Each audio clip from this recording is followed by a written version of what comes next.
Messiata Dishmaya, Masechet Baba Batra, Daf Kuf Samech Aleph. Nous commençons Daf Kuf Samech Amud Bet, 17 lignes avant la fin. Nous sommes arrivés à la question de la Gemara, Echan Edim Chotmin.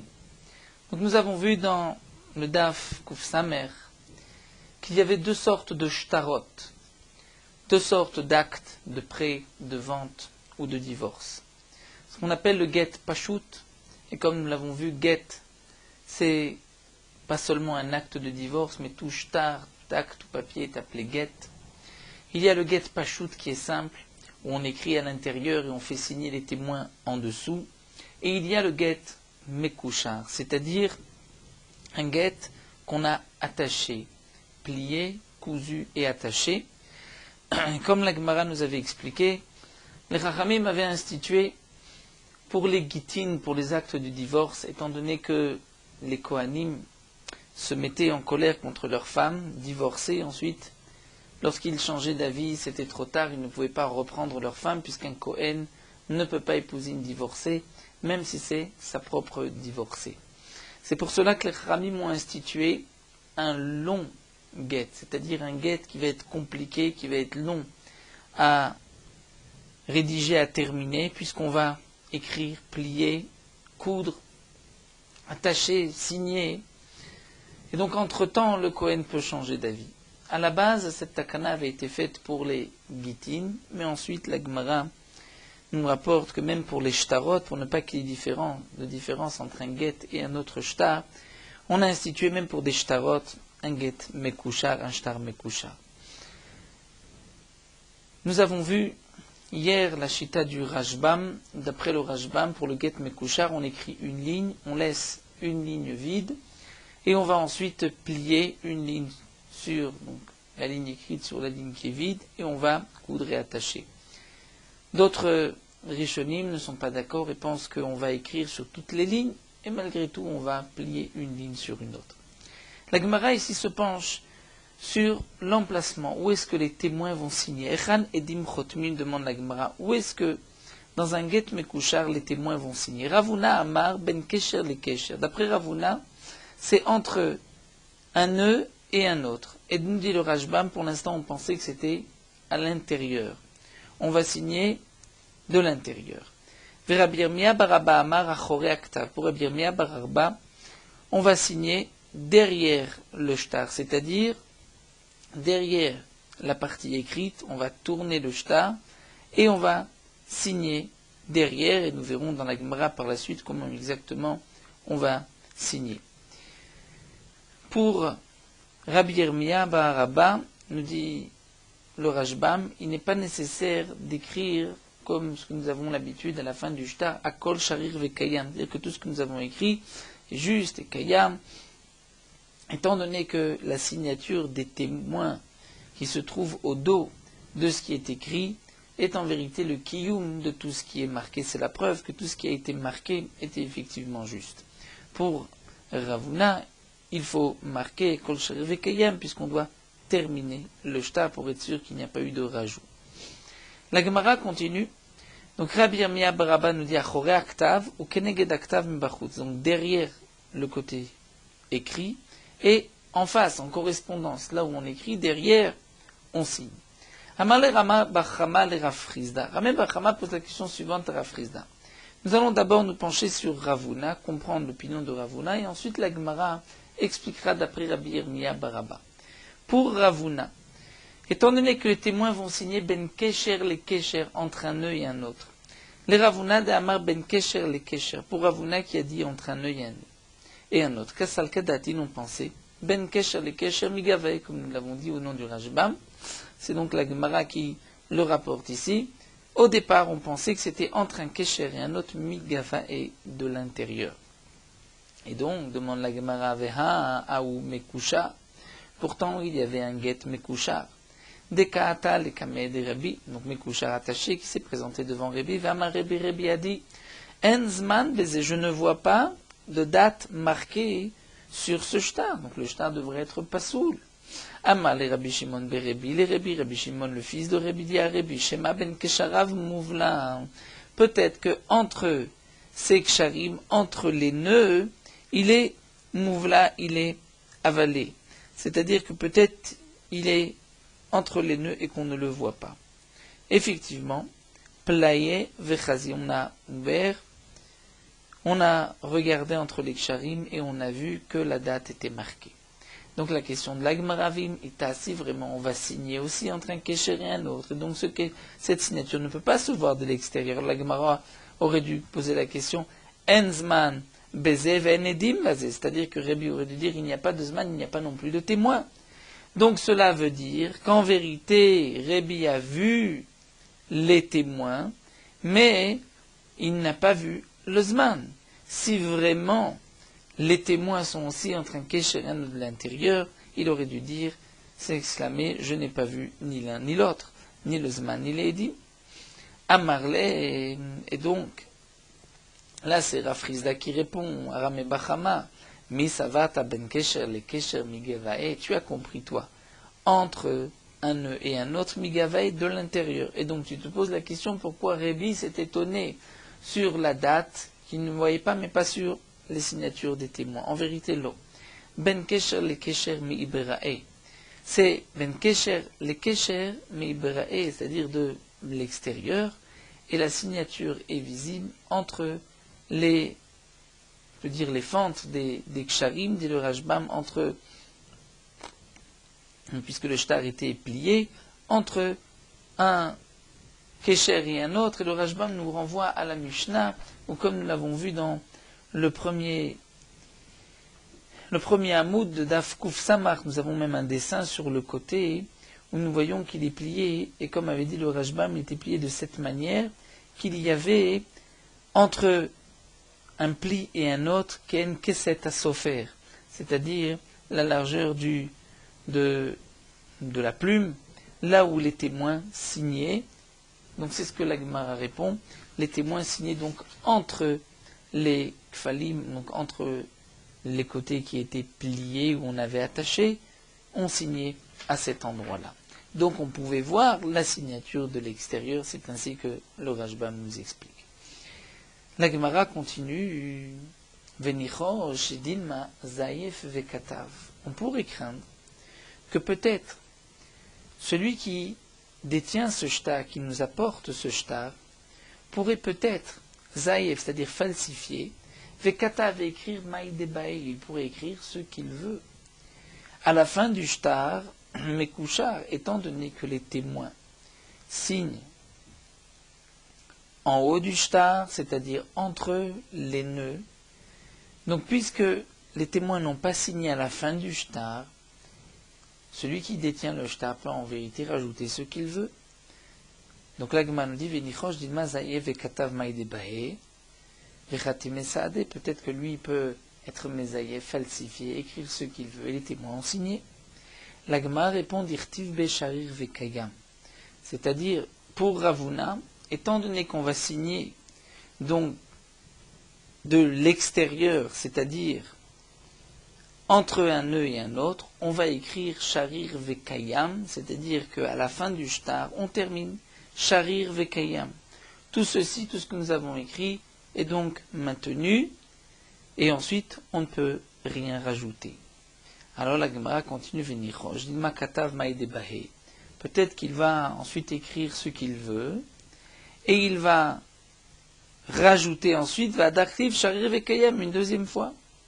Et donc, puisqu'il marque encore une fois sharir vekayam, on va croire que c'est là la fin du shtar. La Gemara dit non, chat sharir vekayam kadvinan, tre sharir vekayam lo kadvinan.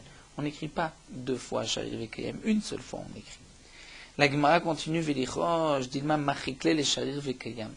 On devrait craindre que peut-être il va effacer le sharir vekayam, le premier, vekatav maïdebae, et il va peut-être écrire ce qu'il veut, vadar katav sharir vekayam, ensuite il va reprendre cette ligne, dire sharir vekayam, et ainsi il terminera son shtar. La Gemara répond non, ce n'est pas une question. Amar Rabbi Yochanan tluya mekuyem et kshera. Rabbi Yochanan a dit, si le sofer, lorsqu'il a rédigé le shtar, s'est trompé, et il a fait suspendre une lettre, ou un mot, ou deux mots, entre une ligne et une autre, parce qu'il avait oublié ce mot, ces deux mots, il pourra ensuite, à la fin du shtar, marquer tel mot qui a été rajouté, sharir vekayam. Donc, Tluya Mekouyemet Shera, lorsque les mots sont suspendus et qu'ils sont Mekouyemet, on dit Sharir Vekayam, c'est Kacher. Mais Machak Pasoul, si ça a été effacé, même si ensuite, Afalpish Mekouya, même si ensuite on a dit, attention, nous avons effacé, Ve'akol Sharir Vekayam, c'est Pasoul. Pourquoi c'est Pasoul? Parce que peut-être que il a pu, c'est marqué, on a effacé, on ne sait pas quel est le côté qu'il a. Il peut avoir effacé beaucoup plus que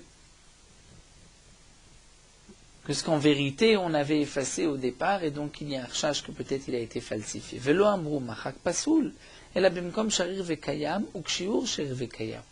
Mais nous dit la Gemara, dans quel cas on a dit que machak, lorsqu'on a effacé, c'est pasoul, c'est lorsque ça a été écrit à l'endroit, donc à la fin du shtar, à l'endroit Sharir Vekayam, un endroit où on aurait pu marquer Sharir Vekayam, c'est-à-dire on a terminé, nous dit le Rashbam, voici que nous avons fait le Kinyan avec donc le Keli qui est caché pour le Kinyan, et là on pourrait écrire Sharir Vekayam, et on voit que non, on a effacé, on a écrit encore quelques lignes, et ensuite on marque Sharir Vekayam.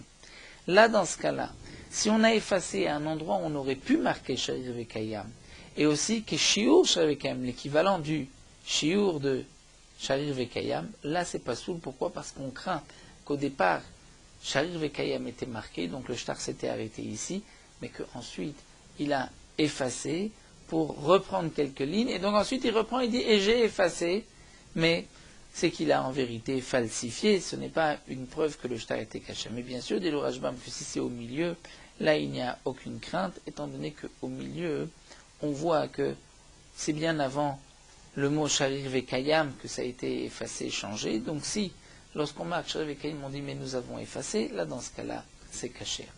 Donc on a répondu pour Ravuna, comment le shtar Mekouchar était, où est-ce qu'on signait, et on voit qu'on ne craignait pas que celui qui détient le shtar puisse le falsifier. Nous pouvons aussi profiter des dessins de Amaor Amevoa que nous avons à la fin des Gemarot, imprimés par Merot Adaf Ayomi, où nous avons un premier dessin, c'est le dessin numéro 139, où nous voyons le shtar Mekouchar qui est donc plié. Ensuite, nous avons un deuxième dessin, 140, où à l'intérieur du shtar, puisqu'on saute une ligne, on voit que dans la ligne qui a été sautée, donc de l'intérieur, on marque Reuven ben Yaakov et, par exemple, c'est là que le témoin a signé. Ça, c'était la Avamina d'après Ravuna. Et ensuite, la Gemara a répondu que non, d'après Ravuna, on signait de l'autre côté, donc du côté extérieur, on signait.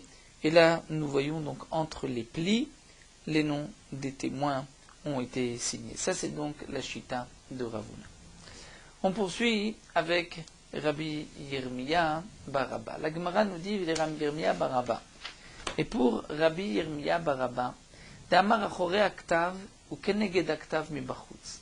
Pour Rabbi Yirmiya Baraba, on va signer, c'est-à-dire on va tourner le shtar et on va signer derrière à l'endroit où on a écrit, c'est-à-dire en face de l'écriture. Demande la Gemara Lichosh Dil Maktiv Migavae Maïdebae. Martim Saade Yetera Meibrae, demande la Gemara, peut-être qu'on pourrait craindre que le shtar a été effectivement écrit au début, il y avait une dizaine de lignes et on a signé sur ces lignes-là. Mais ensuite, peut-être qu'il a rajouté, il a écrit à l'intérieur encore quelques lignes, puisque comme nous avons dit, pour Rabbi Yirmiya Baraba, il n'est pas nécessaire d'écrire Sharir Vekayam, puisqu'on regarde en fonction de la signature, est-ce qu'elle correspond à la partie écrite. Donc demande la Gemara, on devrait craindre d'ilmaktiv migavae maïdebae, peut-être qu'il a écrit ce qu'il voulait à l'intérieur, et ensuite ou martim saade yetera meiberae, et il va rajouter d'autres témoins. Il va rajouter d'autres témoins, c'est vrai qu'au départ il n'y avait pas d'autres témoins, mais il va rajouter des témoins. Le Rashbam donne une première explication qui est celle de Rabbeinu Hananel, et de dire que même s'il n'y a pas de témoin sur la partie qui a été rajoutée, mais lui va dire, en vérité je voulais faire signer des témoins, mais je n'en ai pas trouvé. Mais le Rashbam rapporte que dans nos Sfarim, c'est marqué, comme nous l'avons lu, effectivement, et il va rajouter des témoins. Ou martim saade yetera, ou comme dit le Bar. Donc le Bar n'avait pas cette girsa d'après Ibn Hananel, mais d'après le Rashbam, il faudra lire ou mafish, c'est-à-dire il va rajouter des témoins. C'est-à-dire que bien qu'il a terminé, il a écrit les quelques lignes, il avait fait signer, mais on craint qu'il va ensuite rajouter des lignes et il va faire signer encore des témoins. Et bien que, dit le Rashbam, en vérité, un get mekouchar, c'est suffisant de faire signer 3 témoins, lui va dire, moi je voulais que ce shtar soit connu de tous, et donc j'ai rajouté beaucoup de témoins, comme on voit que on peut faire signer autant de témoins que de nœuds qu'il y a dans le shtar. Donc la question de la Gemara, c'est peut-être qu'il a rajouté des lignes et fait signer des témoins. Amarle, Afrizda répond à Ramé Bachamay lui, Savar ta edin kesidran khatime. Tu penses que les témoins ont signé kesidran, c'est-à-dire dans l'ordre. On commence, on lit ici le shtar, on tourne et on signe au dos dans le même ordre que les lignes qui ont été écrites, c'est-à-dire on va suivre les lignes horizontales. Non, répond la Gemara. En vérité, les témoins Edim mimata le ma'ala khatim vont signer, dans l'autre sens, vont signer verticalement.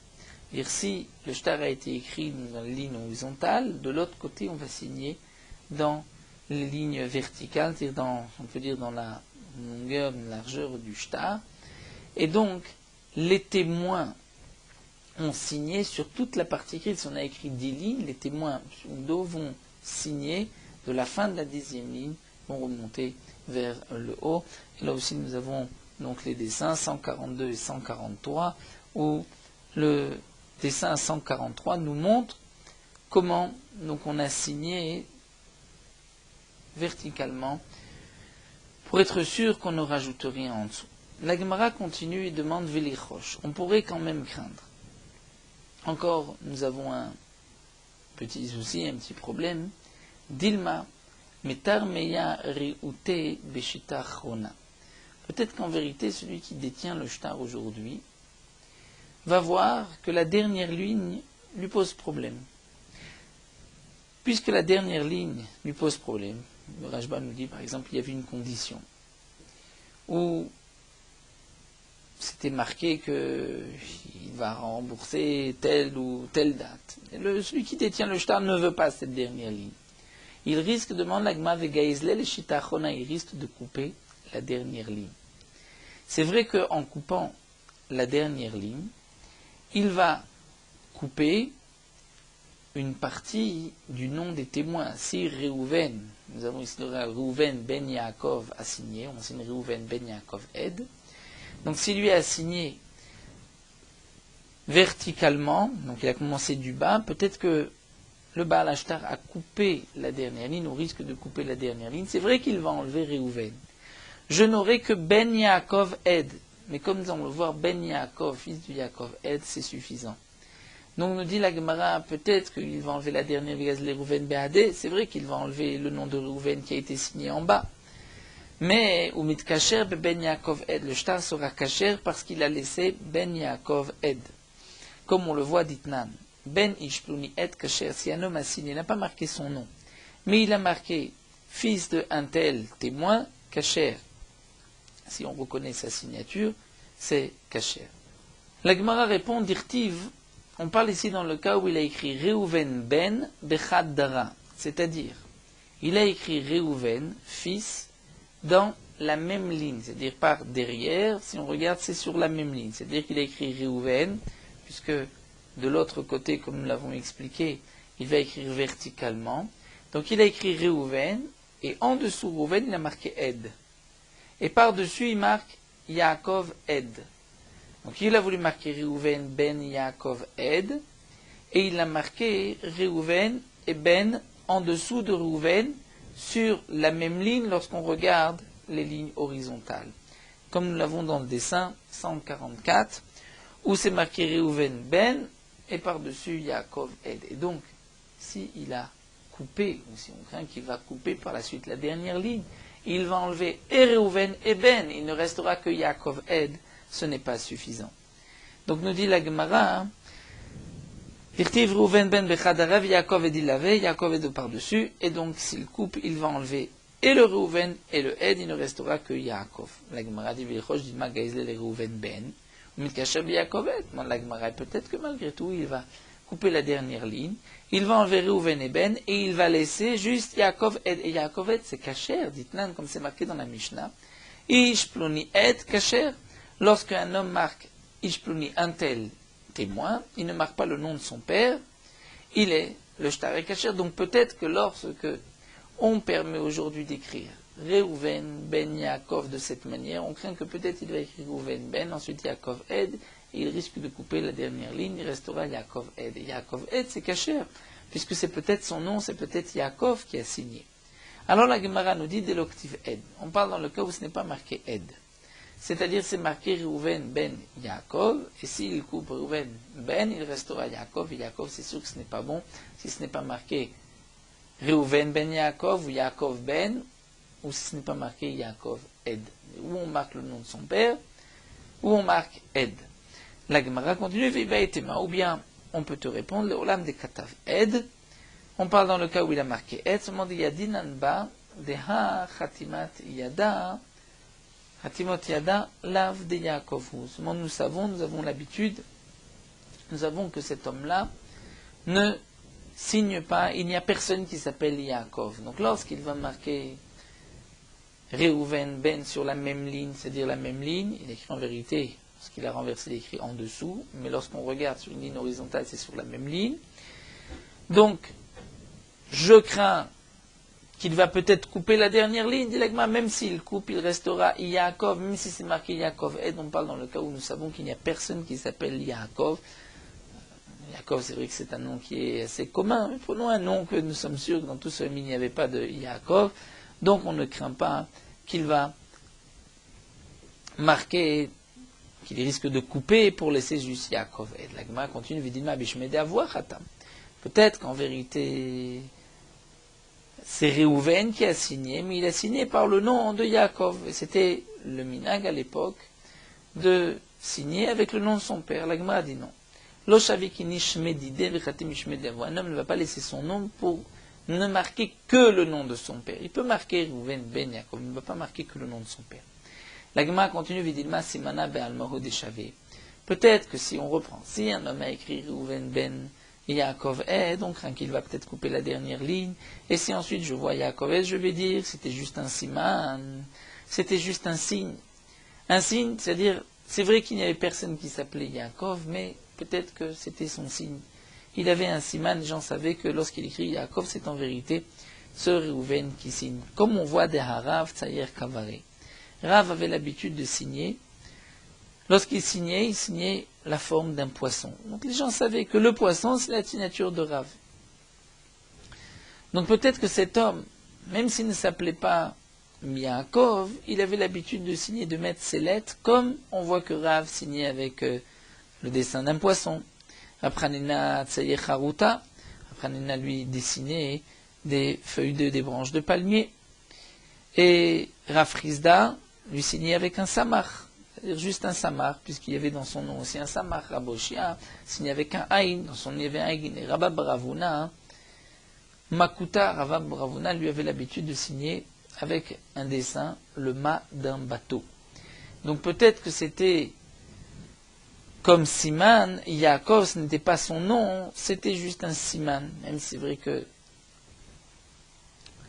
on va voir que cet homme s'appelait, puisque lorsqu'on authentifie la signature, on va dire c'est Reuven, fils de Yaakov, qui a signé, et il a signé Yaakov parce que c'était son siman. Là, la Gemara a dit non, c'est impossible. Le Khatsi finish, les Chavel, les Shmed, les Avoa siman. Un homme n'a pas cette insolence d'utiliser le nom de son père comme siman, comme à la place d'un poisson ou d'une branche de palmier. S'il signe avec le nom de son père, il donne kavod à son père.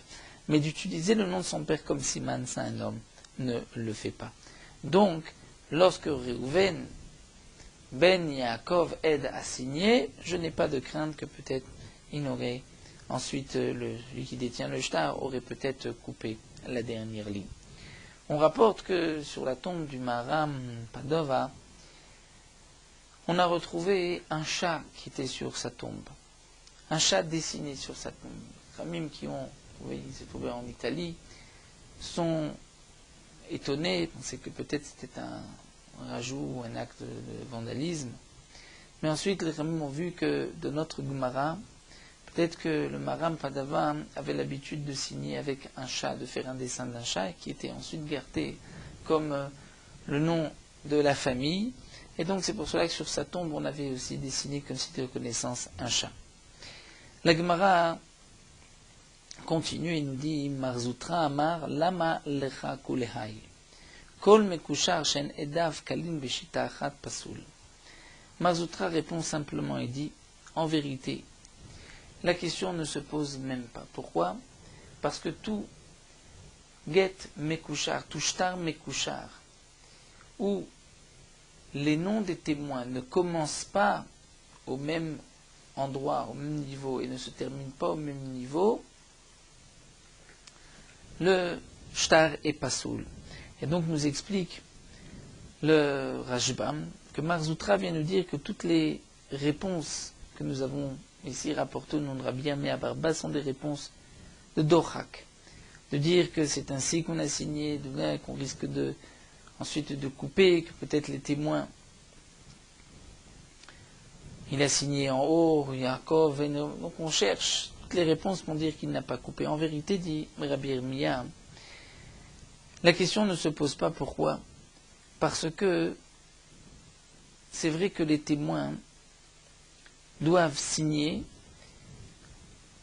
ils doivent commencer au même endroit et terminer au même endroit. Si on n'a pas fait signer les témoins au même endroit, le shtar est pasoul. Donc, aussi bien dit le Rashbam, lorsqu'ils vont commencer à signer à partir de la dernière ligne, donc ils vont reprendre du bas vers le haut, ou bien ils vont commencer à signer en commençant par la première ligne, ils vont terminer sur la dernière ligne.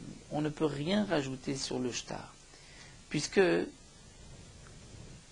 leur khatima, leur signature ne se trouvera pas sur cette partie rajoutée. On ne peut pas craindre non plus qu'il va couper une partie du shtar, parce que s'il coupe une partie du shtar, en vérité, il va couper tous les noms des trois édim, et donc ça, ce n'est pas possible. On n'acceptera pas un tel shtar. Donc là, nous avons expliqué aussi bien d'après Ravuna que d'après Rabbi Yirmiyah bar Abba comment on faisait signer les témoins dans un get Mekusha. Donc pour Ravuna, on faisait signer entre les plis, mais du côté extérieur, comme nous l'avons expliqué.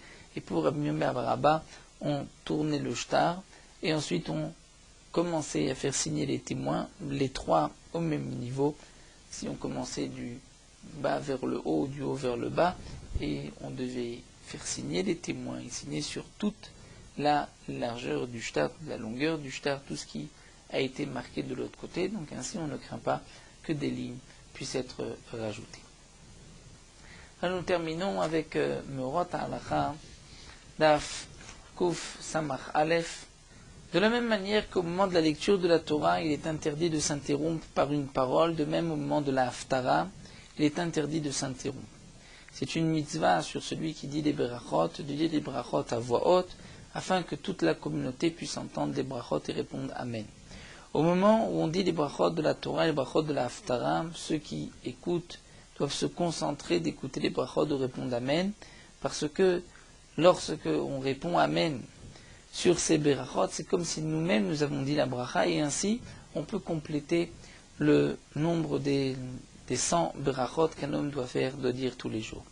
Après la lecture de la Haftara, le maftir donc dira les 4 brachot, et dans la 4e bracha, il mentionnera Torah, Avoda, Nevim et Shabbat. Il terminera Baruch Ata Hashem et Kadesh Shabbat. Un jour de Yom Tov, il mentionnera aussi Torah, Avoda, Nevim et le jour de fête, Val Yom Chag, c'est Shavuot ou Sukkot.